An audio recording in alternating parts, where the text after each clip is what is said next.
escuchan? Sí, ¿Están viendo la pantalla? Ya, perfecto. Sí, estaba teniendo que cambiar de lugar para que tener internet. Bueno, entonces ya en la anterior clase hicimos una presentación respecto a la parte inicial de glaucoma, perdón, de órbita, ¿verdad? En la cual vimos, como vamos a poder ver acá, la anatomía de la órbita y hablamos de los componentes de la órbita, considerando que la órbita es un estuche óseo que tiene una pared externa, una pared interna, un techo y un piso. Y una base cuadrangular y un vértice justamente y en la parte posterior, en directa relación con la cavidad craneana. Entonces, habíamos repasado los huesos que componían, les había mostrado la base y el vértice de la órbita, y estos son los huesos que componen, ¿verdad? Pared interna, pared externa. Esta es la pared interna, el piso orbitario y una vista de la pared externa en un corte, ¿verdad? Y pues una vista superior. Les había mencionado que había una relación muy cercana con los senos paranasales. Senos etmoidales, senos frontales, etcétera, ¿no? Y además les había mostrado que la irrigación de la órbita, que es muy grande, esta diapositiva en la cual veíamos que el ojo, en la cavidad orbitaria, estaba rodeada de senos y que la inflamación de los senos podrían dar lugar a distinto tipo de patología. Y de hecho, muchas veces, por ejemplo, el dolor ocular está relacionado con una sinusitis frontal, por ejemplo. Y el paciente se queja de dolor en el ojo y sin embargo es un problema de una sinusitis. Habíamos hablado del contenido orbitario, ¿no? Y que el contenido orbitario era en realidad todo lo que contenía la órbita, ¿no? Y principalmente el globo ocular. Porque en el globo ocular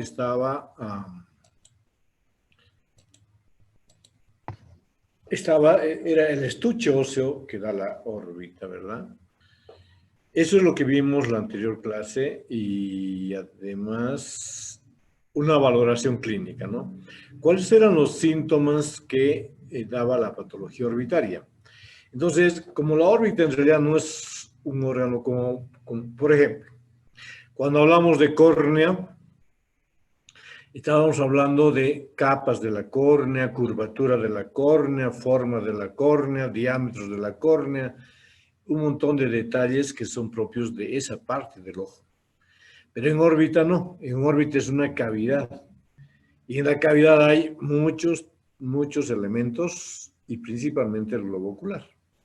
Entonces, cuando hablamos de una valoración clínica de la enfermedad orbitaria, tenemos que hablar de dolor en el ojo, de simetría entre los ojos y más que todo las cavidades orbitarias. Tenemos que hablar que si existen lesiones orbitarias con masas, que si son palpables o no son palpables. Es importante valorar los reflejos pupilares a la luz y la agudeza visual, que generalmente no está por lo general comprometida, y el desplazamiento del ojo por fuera de la cavidad orbitaria. Ese desplazamiento se denomina proptosis o exoftalmos, pero se usa proptosis en términos generales.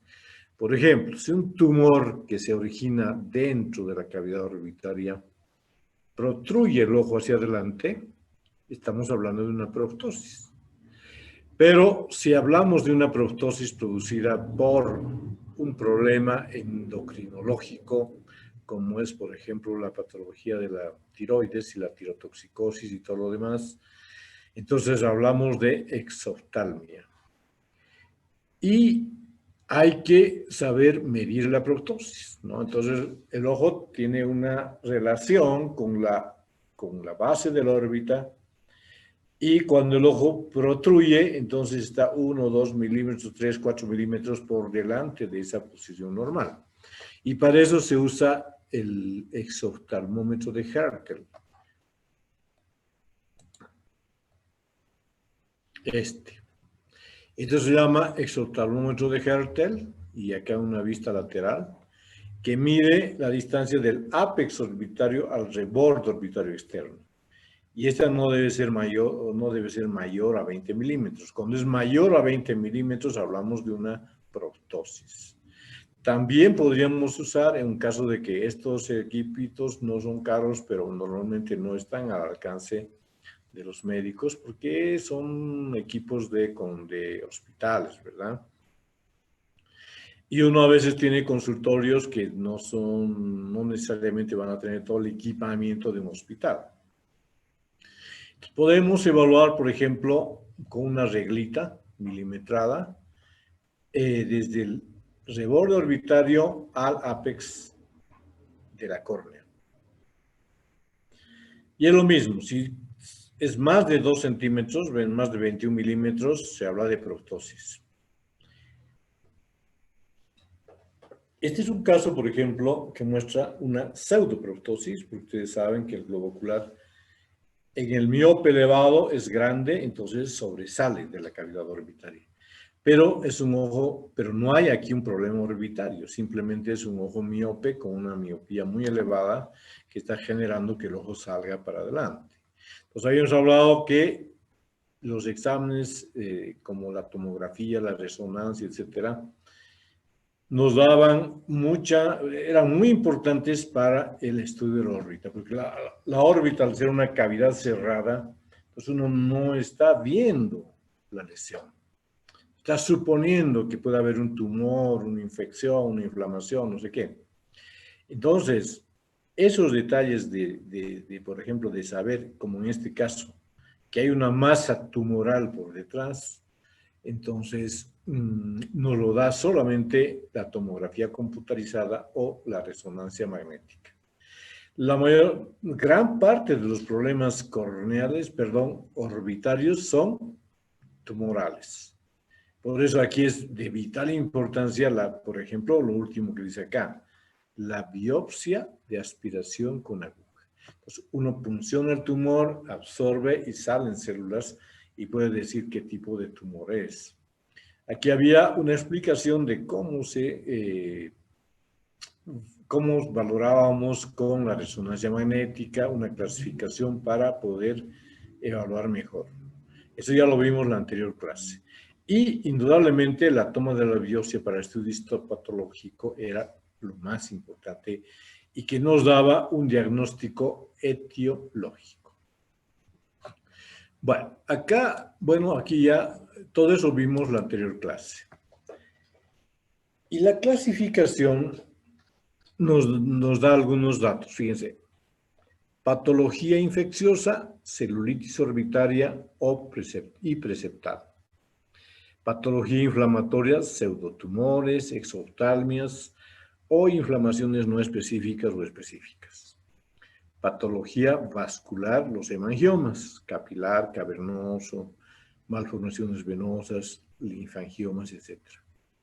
Patología quística, los quistes dermoides, epidermoides, mucoceles, encefaloceles.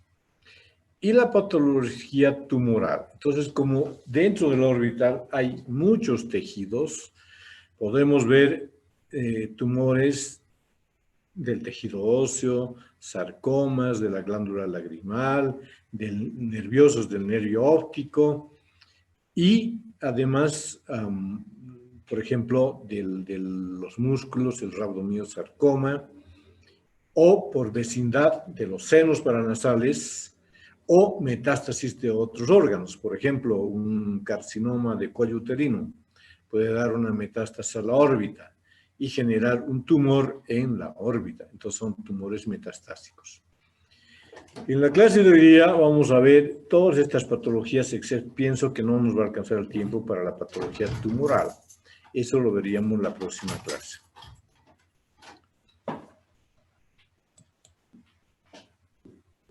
Empezamos con patología infecciosa.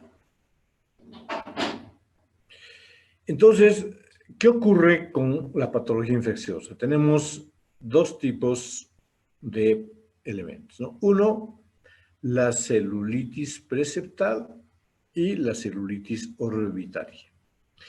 Para entender la celulitis preseptal tenemos que entender que hay un septum orbitario, que es un tabique, que digamos, aísla la órbita de todo lo que es de lo externo. Entonces, ese septum es como una frontera. Y cuando hablamos de celulitis preseptal, quiere decir que la persona o el niño o alguien se hizo una pequeña herida por ejemplo, en el párpado, y se desarrolló un absceso, una celulitis, en toda la parte anterior del septum, ¿no? Orbitario. Y a eso se llama celulitis preseptal. Entonces, ¿cómo valorar un absceso en el párpado? La celulitis preseptal tiene mayor incidencia en niños, ¿no? ¿Y cuál es la etiología? Digamos, la fisiopatogenia, menores de 5 años, ruptura de la barrera de la piel, como puede ser una pequeña herida, que se caiga el niño, se rasmille, se quite parte de la piel y los papás no le hagan una curación. Entonces, las bacterias penetran al tejido celular subcutáneo del párpado y generan un absceso. O picaduras de insectos que el niño se rasca y con poca higiene hace que una bacteria entre el septum y la piel. Y en el párpado habitualmente superior se forma un absceso y a eso se llama celulitis preseptal. La celulitis orbitaria es una colección purulenta que está ya en la órbita. En cambio, en este caso se relaciona, por ejemplo, con sinusitis, que puede ser etmoidal o otro ser, ¿no?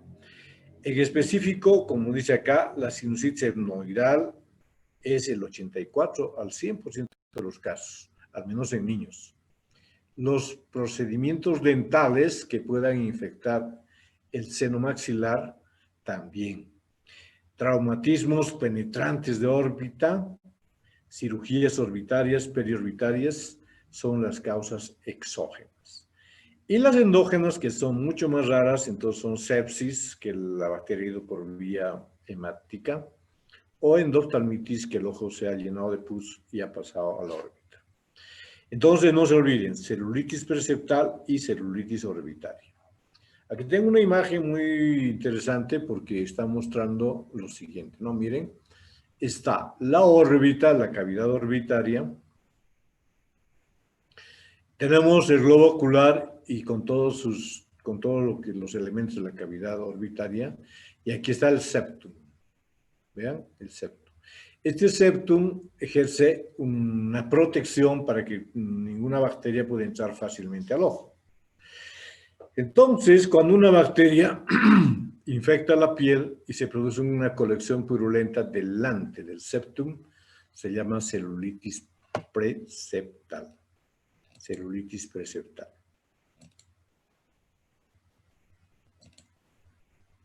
Entonces, esta celulitis preseptal es el absceso que se presenta en el párpado, que les decía cuando hay una picadura de insecto o algún otro detalle.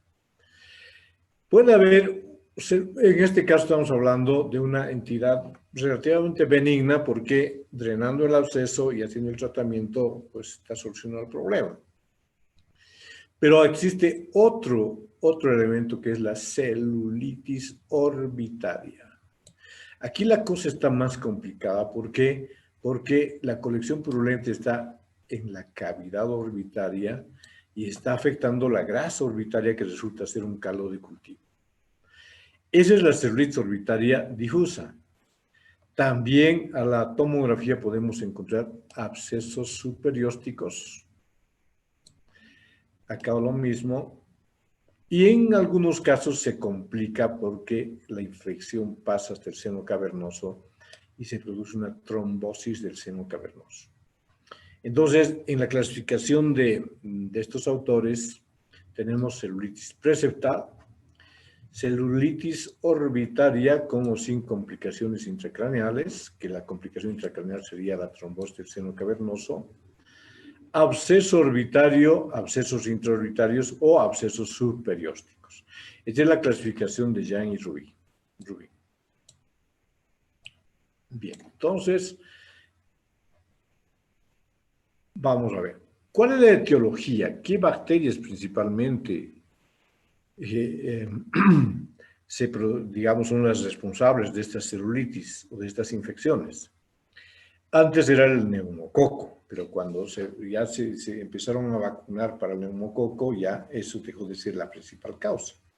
Actualmente son estafilococo dorado, estreptococo y distintos tipos de estreptococo que causan los cultivos positivos de celulitis orbital y preseptal. Los signos y síntomas. En la celulitis preseptal, que es lo más común, quemosis unilateral, proptosis y visión doble dolorosa. Al examen físico, edema de párpados, párpados tan hinchados, dolorosos, movimientos oculares limitados y pues a veces hay que internar a los pacientes. La celulitis orbitaria es postseptal, detrás del septum. La celulitis orbitaria es un cuadro grave que puede poner en peligro la vida del niño o de la persona que la padezca por sus complicaciones. Las complicaciones son la trombosis del seno cavernoso, meningitis, abscesos intracraneanos, lo que veíamos en la anterior diapositiva en esta, ¿no? Sería una complicación de la celulitis. El cuadro clínico, edema de párpados, proptosis, en el otro caso no hay proptosis, alteraciones de la motilidad del ojo, el ojo está fijo, no se mueve, dolor, fiebre y síntomas respecto a una toxemia, ¿no? ¿Por qué? Porque es una infección muy fuerte. Y la agudeza visual puede estar muy disminuida. En ambos casos pueden haber alteraciones en la fórmula hemática, principalmente en la fórmula blanca, y la forma de identificar en la celulitis orbitaria es con la tomografía axial computarizada. Y poder distinguir que si es una celulitis preseptal o ya es una celulitis orbitaria, y además ver las lesiones de los senos, ¿no? Entonces miren cómo se puede ver el ojo muy rojo, el otro ojito está normal. En este caso, por ejemplo, existe y es una celulitis orbitaria, una proptosis, el ojo está empujado hacia adelante por la secreción, la colección purulenta. Entonces, el manejo es con antibioterapia general. Entonces, en la celulitis preseptal, en esta, se pueden dar antibióticos por vía oral. Amoxicilina más ácido clavulánico, con una vigilancia estrecha. Y si hay la presencia de un absceso, hay que drenar y se resuelve más o menos fácilmente. Pero en la celulitis preseptal grave y en la celulitis orbitaria, es decir, que el pus esté en la cavidad orbitaria, entonces necesariamente hay que hospitalizar al niño o a la persona, ¿no? Administrar conjuntamente el pediatra o el médico internista antibióticos por vía endovenosa, como vancomicinas, cefalosporinas de tercera generación, etcétera, en las dosis que correspondan, ¿verdad? Luego, hacer un cultivo para identificar el germen y en caso de que se complique con la formación de un absceso orbitario, que eso vamos a ver a la tomografía, se puede requerir un drenaje quirúrgico. Entonces, el niño, por ejemplo, en este caso estaría dormido y uno normalmente lo que alguna vez me ha tocado drenar es hacer una incisión orientándome en la tomografía, que puede ser en la parte externa, en la parte media o en la parte interna, acá en la piel, Uno entra con un bisturí y con una sonda acanalada empieza a explorar, ¿no? ¿Por qué? Porque en la tomografía uno se está orientando dónde está el absceso, dónde está la colección de pus. Y es impresionante cómo empieza a salir pus a borbotones de la órbita y pues eso ya estamos drenando el absceso. Se coloca un drain, un rubber de gomita, bien metido para adentro, y se le hace curaciones diarias. Entonces, el tratamiento sería antibioterapia vía endovenosa, controlar el aspecto general, controlar la fiebre y todo lo demás, y bajo anestesia general el drenaje de la colección purulenta intraorbitaria. Entonces, con todo eso, el paciente ya en poco tiempo recupera. Cuando sacamos la secreción purulenta, es importante tomar la muestra y enviarla al laboratorio, porque ahí vamos a enterarnos el tipo de bacteria que está obrando, y si el tratamiento de antibioterapia no está muy favorable, entonces podemos cambiar de antibiótico. Tenemos otro caso, entonces yo les decía que con la tomografía uno se orienta dónde está la colección purulenta y puede ser la incisión arriba, puede ser abajo. Entonces uno puede variar el momento, perdón, el lugar de la incisión, pero la que normalmente se hace abajo porque por gravedad la secreción purulenta baja, entonces es más fácil. Arriba es más, no tanto, ¿no?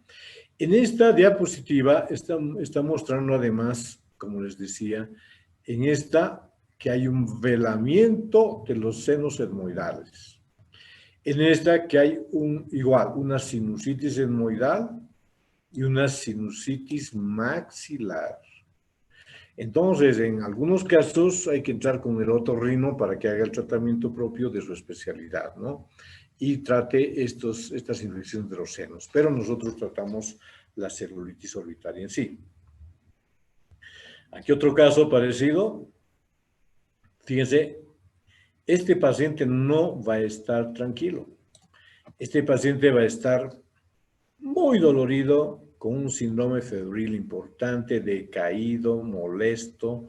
Entonces no es para que se lo deje en la casa o se le dé un antibiótico por vía tópica y se lo envíe a la casa. Hay que internarlo, hay que hacer un examen clínico general, hay que hacer una tomografía y tratarlo. Esas serían las infecciones, ¿verdad? Ahora, otro tema importante dentro de la patología inflamatoria, lo más resaltante es la oftalmopatía tiroidea.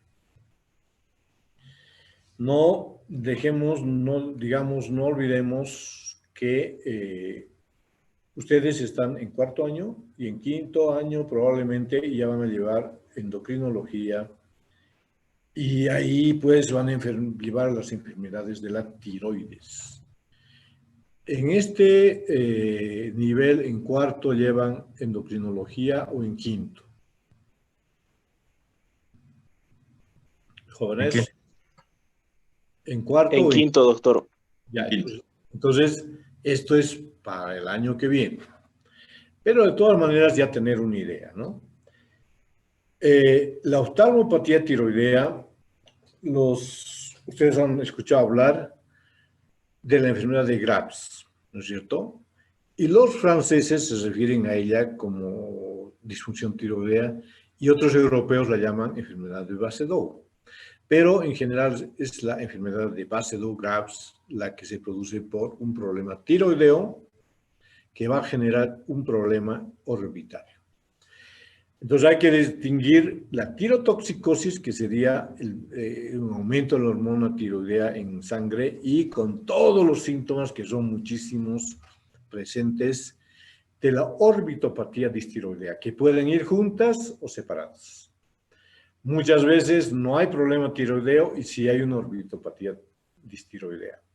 Entonces, es una enfermedad muy compleja que requiere del concurso del oftalmólogo, del endocrinólogo principalmente, o de repente inclusive de un internista, ¿verdad? Entonces, la tirotoxicosis es el término que indica que hay un problema tiroideo por aumento de la hormona tiroidea en sangre. La tirotoxicosis es la entidad más prevalente con una predominancia en el sexo femenino, o sea, muchas más mujeres que hombres se enferman, de 8 a 1. Más frecuentemente entre los 30 y 50 años, y a partir de los 50 años la afectación es la misma. La oftalmopatía de Graves es menos prevalente y además la relación sexual es menor, 5.5 a 1, a favor del sexo femenino, y esta enfermedad, la oftalmopatía de Graves, es autoinmune, ¿no? Entonces, la inmunidad está muy relacionada, muy importante en este tipo de enfermedades. La etiopatogenia es un poco compleja, ¿no? ¿Qué es lo que pasa con la enfermedad tiroidea que afecta a la órbita, ¿no? Entonces, esta afectación orbitaria se denomina oftalmopatía tiroidea y se la define como un remodelamiento de los tejidos conectivos orbitarios. Entonces, los tejidos conectivos se afectan, ¿no? ¿Cómo? Infiltrándose. Es inducida por los fibroblastos orbitarios. Entonces, esta infiltración es debida, como dice acá, a la acumulación de células inflamatorias y de glicosaminoglicanos. Y, consecuentemente, hay una retención hídrica en el espacio retrovulvar, entonces aumenta el volumen, ¿no? Y el ojo es desplazado hacia adelante. Una gran cantidad de citoquinas inflamatorias estimulan la secreción de los glicosaminoglicanos por los fibroblastos orbitarios y se expresa en su superficie altos niveles de CD40, se activan la expresión de otros genes, pero todos de los fibroblastos. Entonces están generando una reacción inflamatoria muy poderosa con aumento del volumen de la grasa orbitaria y de los tejidos que están dentro del órgano, ¿no? De tal manera que se produce una lesión inflamatoria con aumento del volumen de la grasa orbitaria, de los músculos, y el ojo está al centro, entonces es desplazado hacia adelante. Y ese desplazamiento puede ser muy peligroso. Entonces, aquí el otro párrafo menciona, existen varias teorías que involucran la producción de autoantígenos, por eso les hablaba de procesos inmunológicos complejos en los músculos extraoculares. Autoantígenos primarios en receptores de la hormona de la tiroxina, compartidos contra los receptores de la hormona de la tiroxina en las glándulas tiroides en la órbita, y antígenos leucocitarios humanos. En general, afectan al músculo, producen crecimiento celular, formación de preadipocitos, etc. Y ese músculo aumenta de volumen hasta que acaba fibrosado y sin función. Más adelante vamos a ver esto específicamente. ¿Cómo afectan? ¿Cómo se afecta el ojo cuando hay una oftalmopatía tiroidea? En los párpados existe la retracción palpebral. Entonces, el exoftalmus, que sería una proptosis del globo ocular, en los músculos extraoculares miositis, miopatía restrictiva, se afectan los tejidos blandos, la grasa orbitaria, las glándulas lagrimales también se afectan, la córnea y la conjuntiva como una consecuencia. Y además puede haber una afectación del nervio óptico. Entonces, esa es la imagen clásica del exoftalmus.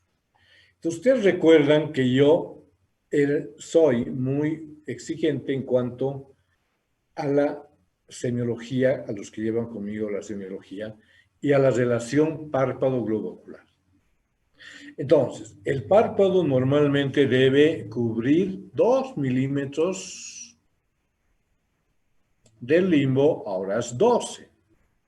Pero en este caso, ¿dónde está el párpado? Está 4 milímetros por encima del limbo. Entonces, a esto se llama retracción palpebral. Entonces, ustedes saben que la persona que anda así, uno dice, está con una exoftalmia, está con un problema tiroideo. La retracción palpebral es un signo cardinal de afectación de esta enfermedad. Ocurre principalmente en el párpado superior. La zona del limbo corneal correspondiente a horas 12 queda descubierto. El mecanismo es mixto. Por un lado, hipertonía simpática del Müller, que ya saben ustedes que el Müller, conjuntamente el elevador del párpado, abre el ojo. Y fibrosis y adherencias de los retractores palpebrales y una hiperfunción del complejo recto superior elevador del párpado. Entonces, el paciente está así como asustado, y a esto se llama retracción palpebral, signo clave de la tirotoxicosis en enfermedad de ácidos graves o cualquier otra tiroidopatía. Y hay otro signo también importante relacionado con esto, que es el signo de von Graeff. Rezago de la mirada hacia abajo. Es una retracción palpebral tipo 1, grado 1. Entonces, miren, en esta imagen el paciente está mirando al frente. Vea, este ojo y este otro. Yo no le dice al paciente, por favor, mire hacia abajo. El paciente mira hacia abajo, ¿y qué es lo que ocurre normalmente si ustedes miran al frente y luego miran hacia abajo? El párpado acompaña el movimiento del ojo automáticamente, ¿no? A ver, hagan la prueba, miren al frente y luego miren hacia abajo. Entonces van a ver ustedes cómo el párpado acompaña al ojo en la mirada hacia abajo. Pero en este caso, qué pena que la gente empiece a llegar tan tarde. Hay un rezago, o sea, se retrasa la mirada hacia abajo, el párpado en su función hacia abajo, y este ojo está todavía abierto cuando este ya se cerró. Y eso se llama signo de von Graeff. En este ojo estamos viendo lo mismo, solamente que se está produciendo en el ojo derecho. Este ojo está totalmente cerrado y en este es el rezago. O sea, se atrasa, no acompaña el movimiento automáticamente. Y en este otro peor, mucho más todavía, miren. El ojo derecho, normal, mira hacia abajo y el párpado acompaña el ojo. Y en este otro ojito, no. Miren que está como que mirando hacia abajo, pero el párpado está hacia arriba. Entonces, clínicamente, ustedes tienen que ser muy acuciosos. Estos detalles, por ejemplo, si ustedes ven, inmediatamente, no, aquí hay un problema tiroideo. Y empezar a generar todo lo que derivar al paciente o tratarlo, depende de ustedes. El otro signo es la proptosis. La proptosis es la protrusión del globo ocular de la posición normal hacia afuera. Se trata del signo más típico de la oftalmopatía de Graves, pero esta proptosis se puede denominar también exoftalmia, que es el término que habitualmente uno la conoce. Se encuentra presente en 40 a 65% de aquellos pacientes diagnosticados de enfermedad de Graves. En la estimación de la proptosis influyen muchas causas. Muchas veces es axial, es bilateral, es axial en el eje del ojo. En el 80-90% de los casos puede ser asimétrico, uno más que el otro, o puede ser simétrico, los dos al mismo tiempo. Entonces, ¿por qué se produce la proptosis?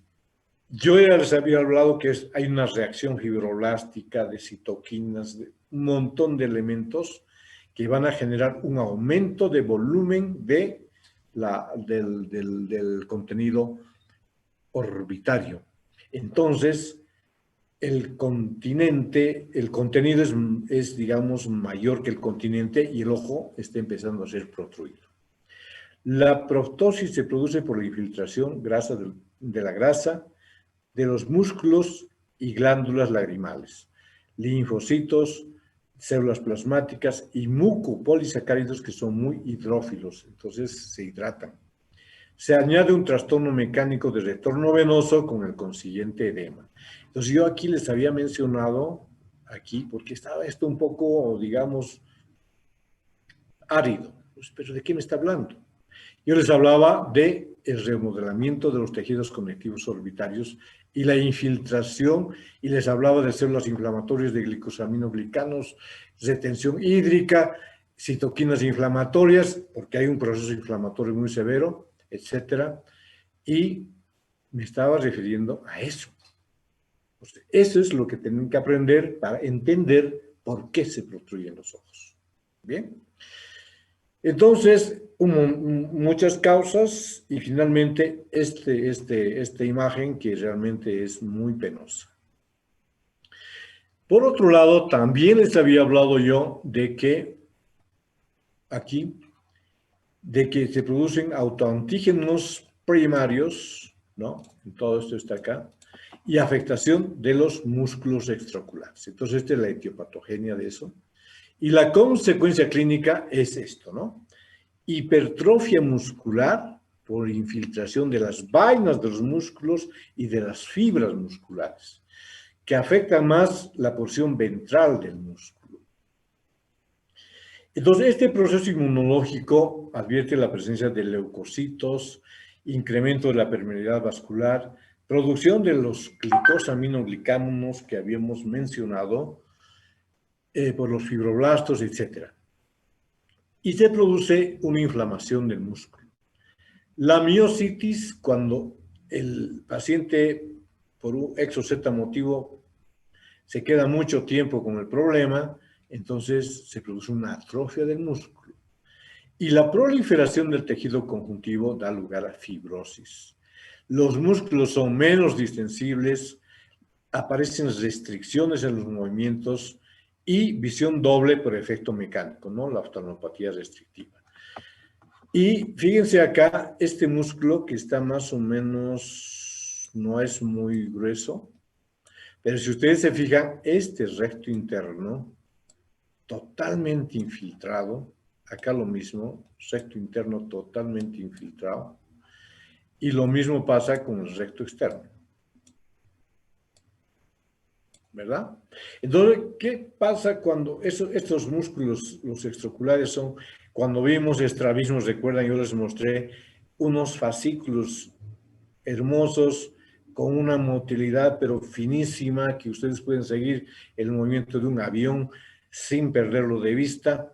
¿Y qué pasa cuando estos son unos músculos totalmente infiltrados o fibrosados? Entonces, la patología muscular es terrible, que genera muchas alteraciones en la motilidad ocular. Por lo tanto, el paciente está viendo doble y todo lo demás. Entonces, si ustedes se dan cuenta, es muy grave tener este problema. Aquí tenemos otras tomografías que están mostrando cómo que el músculo cambia, está infiltrado, está grueso. Miren, acá peor. Y para eso sirve la resonancia magnética, porque de otra manera no sabríamos en qué condiciones están esos músculos. Este es, por ejemplo, esta es un músculo más o menos normal, ¿no? Pero si ustedes comparan con este o comparan con este, realmente esos músculos están fibróticos.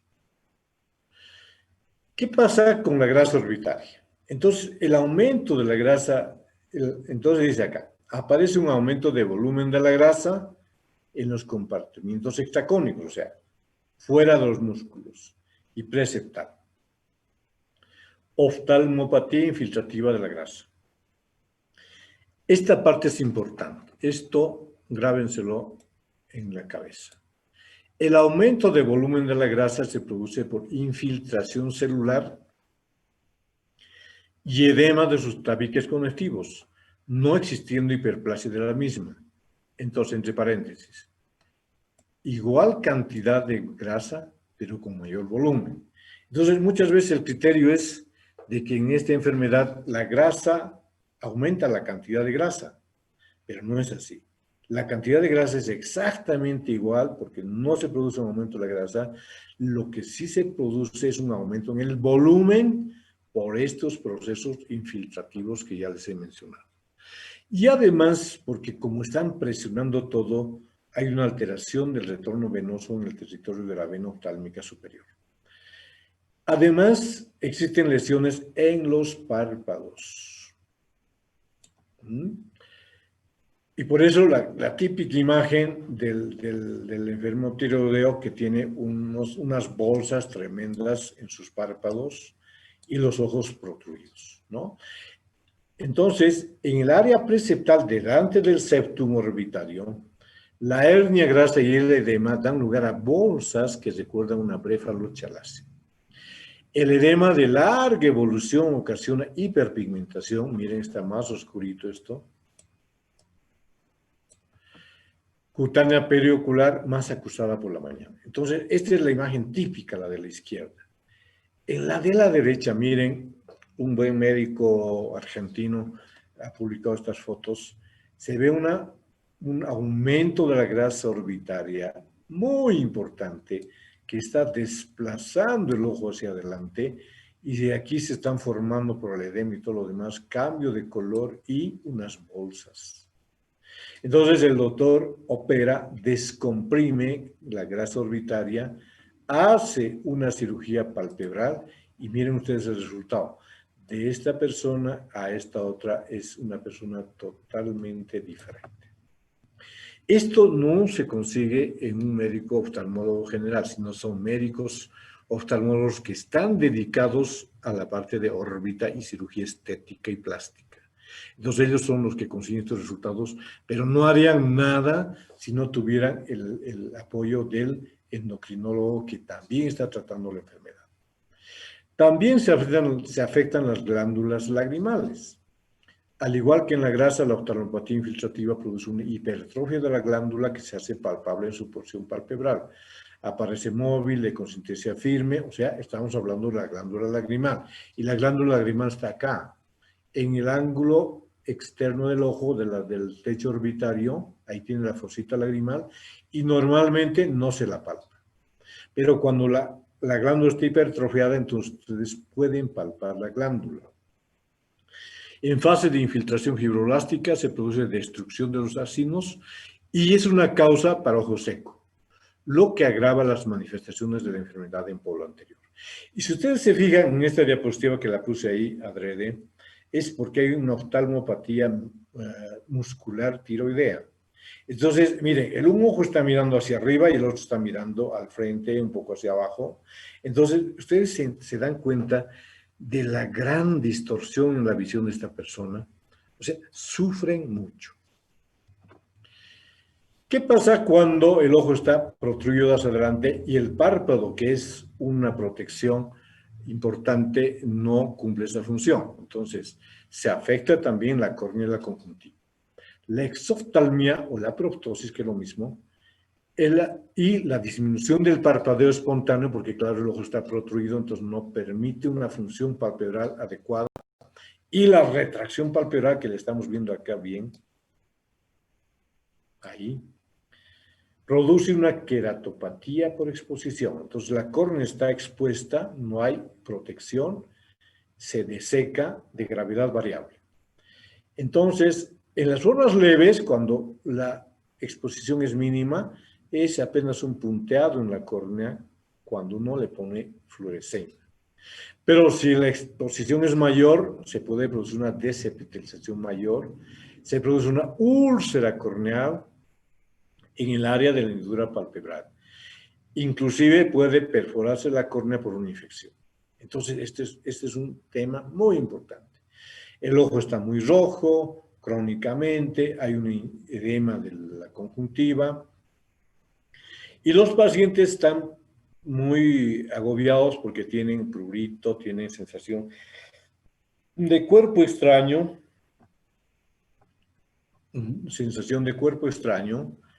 hay un lagrimeo porque el ojo se está defendiendo y esto, un ojo seco por evaporación acelerada del componente acuoso de la lágrima, porque el ojo tiene que tener los párpados para poder lubricar.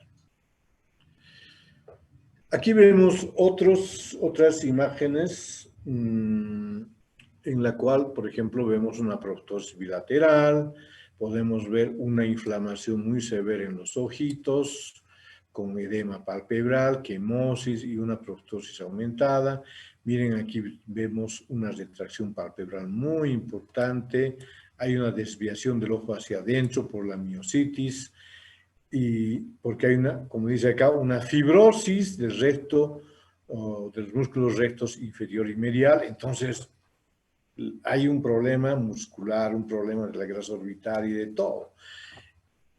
Aquí, por ejemplo, este es un signo típico. En el punto de inserción de los músculos rectos hay una hiperemia marcada. Y cuando se produce eso, muchas veces los médicos que tienen un volumen grande en este tipo de pacientes empiezan a sospechar que va a haber un problema de oftalmopatía tiroidea importante. Entonces, pues, eritema conjuntival en la inserción de los músculos es un signo temprano que uno tiene que estar atento. Aquí tenemos otros ejemplos del médico que les dije, que él como con un tratamiento con el endocrinólogo descompresivo y estético, entonces miren la diferencia, ¿no? Protrusión del ojo, y en este caso, miren, es otra persona, como les mencioné en la otra diapositiva. Acá lo mismo. Estos tratamientos son muy complejos. Se requiere de una experiencia muy grande y de dedicarse a eso. Tratamiento. El tratamiento se basa en mantener la función tiroidea normal. Entonces, ese es tema del endocrinólogo. Y en mejorar la sintomatología. Cuando la oftalmopatía tiroidea es leve, simplemente protectores para los ojos, gafas, lágrimas artificiales durante el día, lubricantes en la noche. Cuando es moderado grave, pulsos endovenosos de corticoides de administración hospitalaria con protocolo muy estricto y muy concreto. Este año la FDA ha aprobado el teprotumumab, es lo que ahora están haciendo. Es una medicación específicamente aprobada para tratar la enfermedad ocular tiroidea activa. El teprotumumab es un anticuerpo monoclonal dirigido a bloquear el receptor del IGF-1 y entonces se desarrollaron modelos in vitro, vieron que realmente había una gran posibilidad de mejoría y cuando ya aplicaron a los seres humanos, como dice acá, un 83% de los pacientes reducían la proptosis en una media de 3.3 milímetros, que es bastante, y a los estudios de imagen mejoraban también el tamaño de los músculos y reducían la grasa orbitaria o ambos, ¿no? Músculos y grasa. Entonces, el tratamiento es complejo. Y como han visto en las anteriores diapositivas, también requiere de un tratamiento de cirugía plástica porque aquí ha habido digamos, intervención en los músculos extraoculares y también en una descompresión del contenido orbitario y de la grasa orbitaria, que ya son técnicas muy complejas y propias de subespecialidades. Entonces, vamos a verla ahora.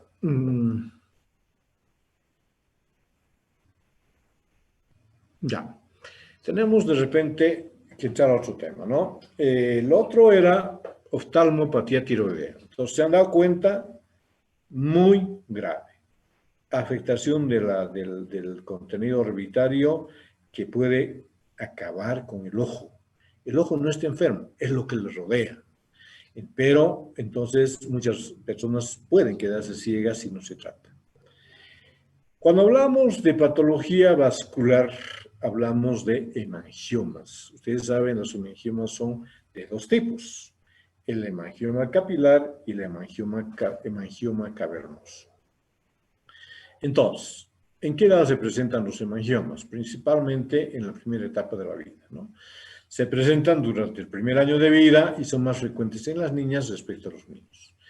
Casi siempre involucran la piel, entonces en la piel se ve el hemangioma dando la apariencia de un lunar, de un nevo, semejante a una fresa por su color rojo y de una superficie irregular. Son benignos, pero no son encapsulados, sí son invasivos e infiltrativos. Cuando se presentan en la órbita, o sea, más atrás, sin involucrar la piel, el diagnóstico se sospecha por la presencia de una masa suave a la palpación, ¿no? Y que se pone muy grande, aumenta el tamaño y se pone azulosa cuando el niño llora. Entonces el niño empieza a llorar y se ve una masa que protruye ahí. Pero eso ocurre en muy raras ocasiones, como dice acá, ¿no? En pocas ocasiones se localiza en la parte posterior de la órbita, y se debe hacer una biopsia para, les dije, ¿no? La biopsia por punción, para descartar un rhabdomiosarcoma. ¿Cuándo se tratan estos tumores? Son autolimitados, en poco tiempo van disminuyendo de volumen y desaparecen.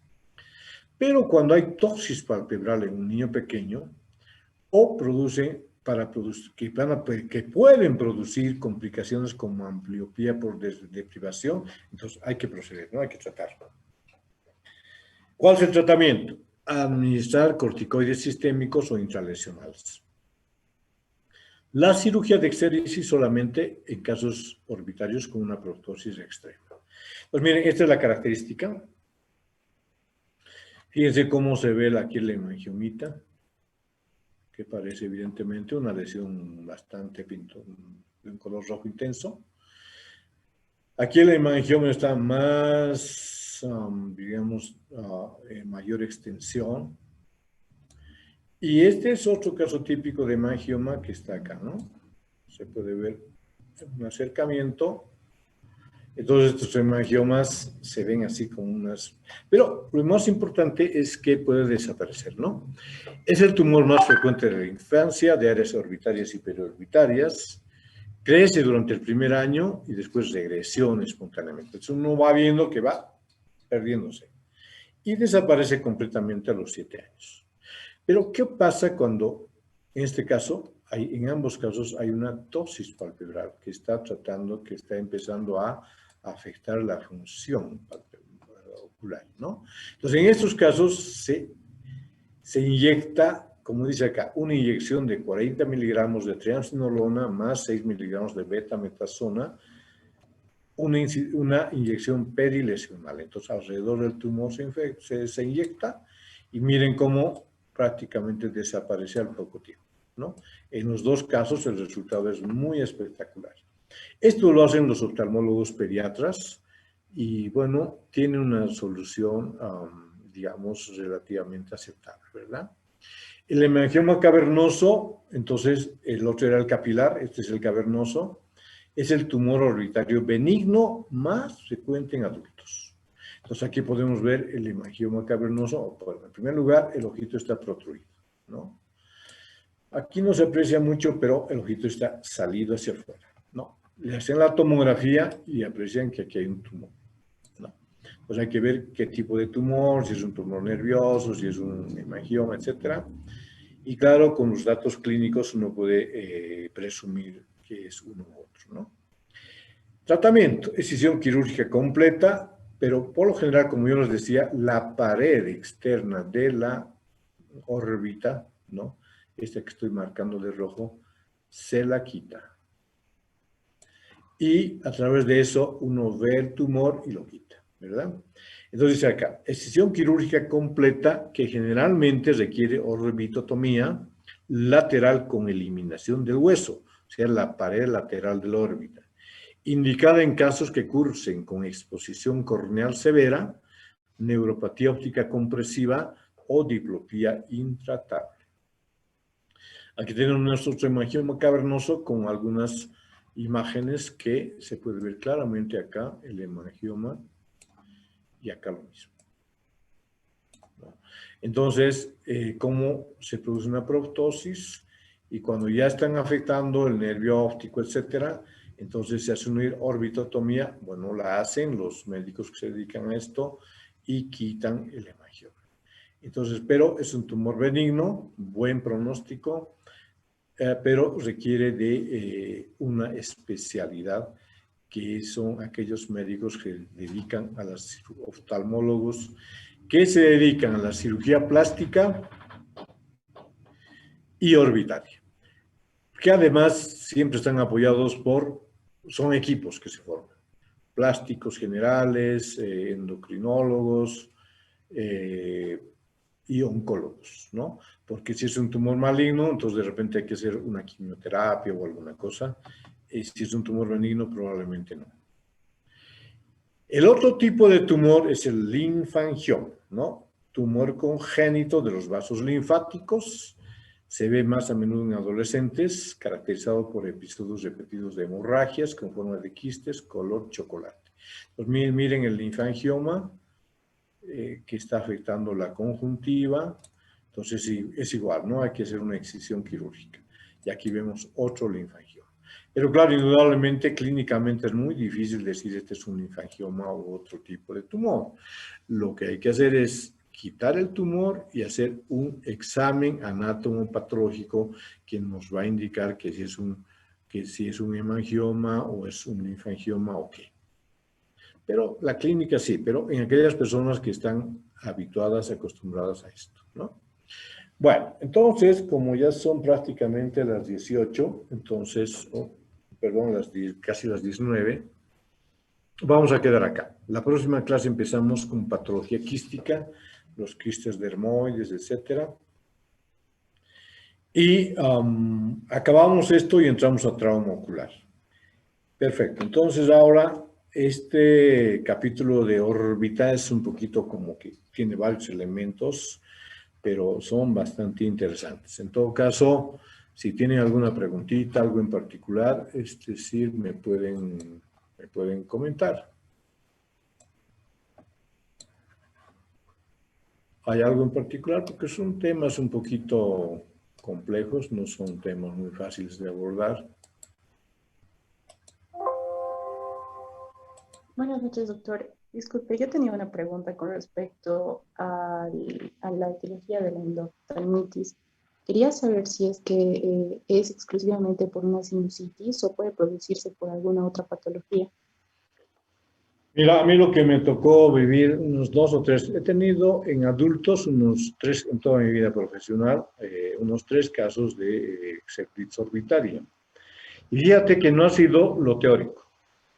En lo que a mí me ha tocado ha sido por procesos de caries, que en un caso el odontólogo ha generado un pasaje de la pieza dentaria al seno maxilar. El seno maxilar se ha infectado con una bacteria propia del tubo digestivo y ha generado un absceso en el ojo.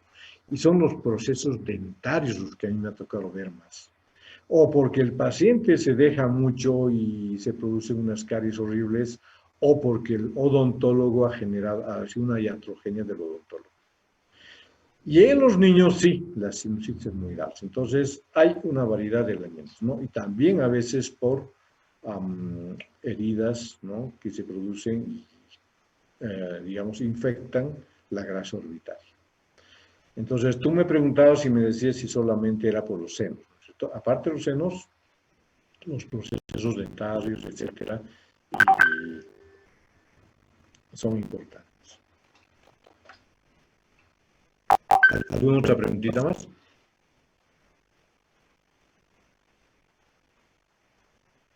Pero es muy llamativo. O sea, los pacientes con celulitis orbitaria llegan, pero realmente muy decaídos.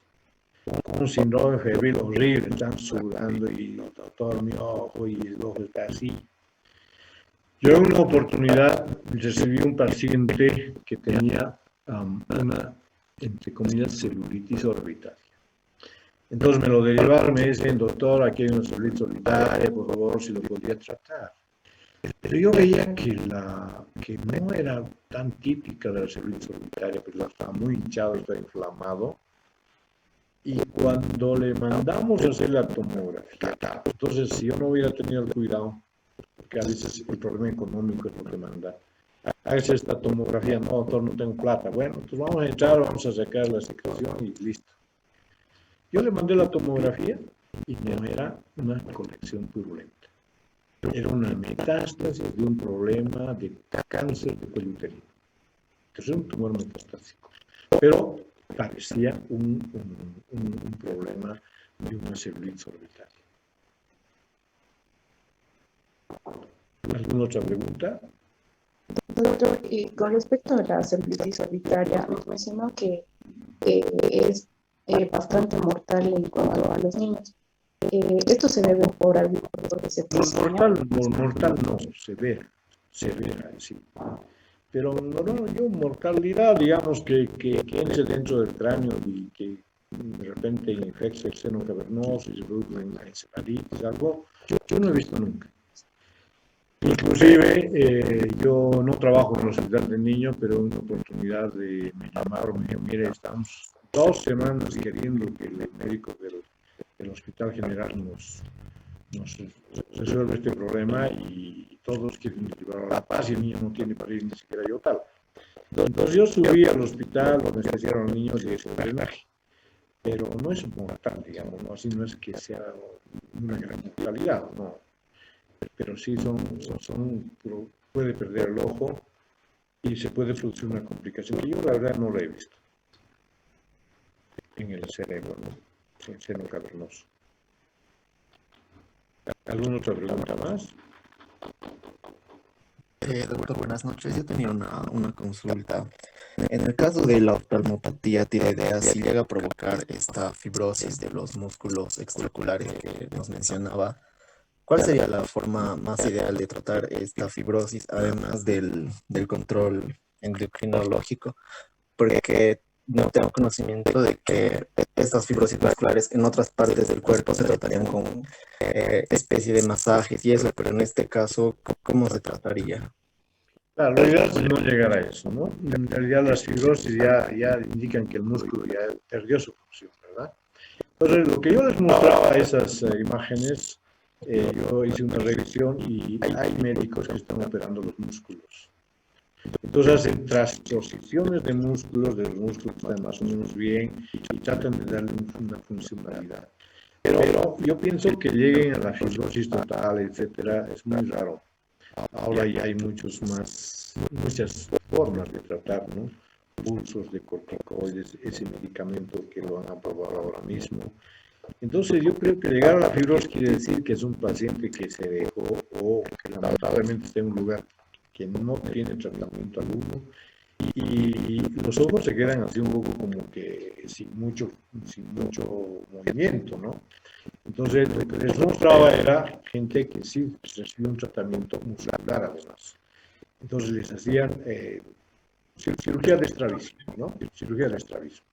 Pero es compleja. No es fácil. Yo no creo que sea fácil resolver esos problemas.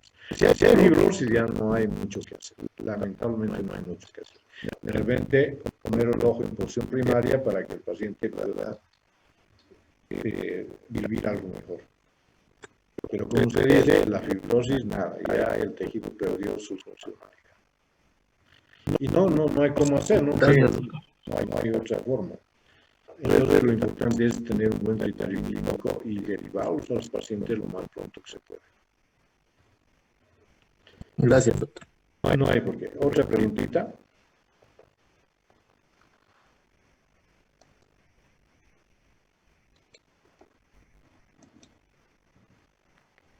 ¿Alguna pregunta más tiene?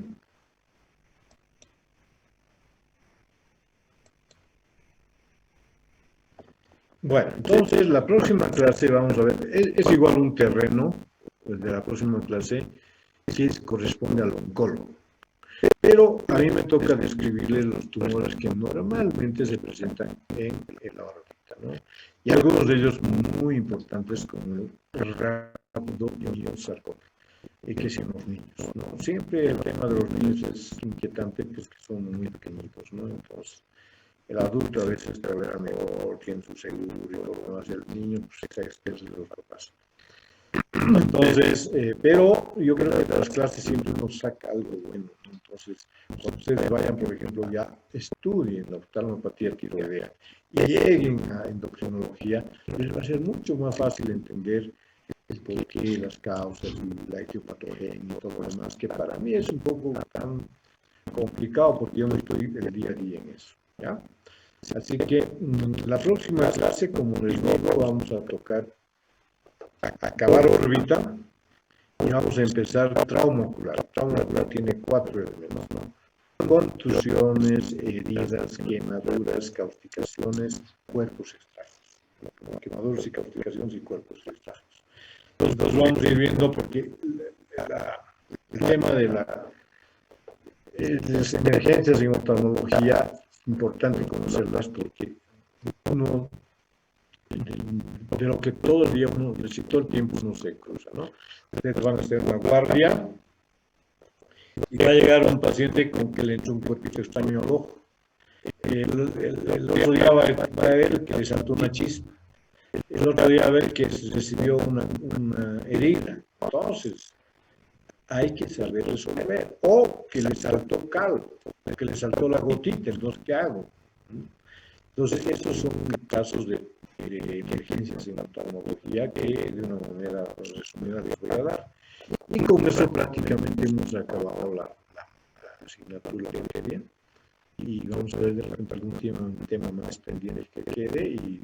Pero bueno, no estamos con 90, un poco más, con eso más del 90% del contenido teórico. ¿Alguna pregunta más, jóvenes?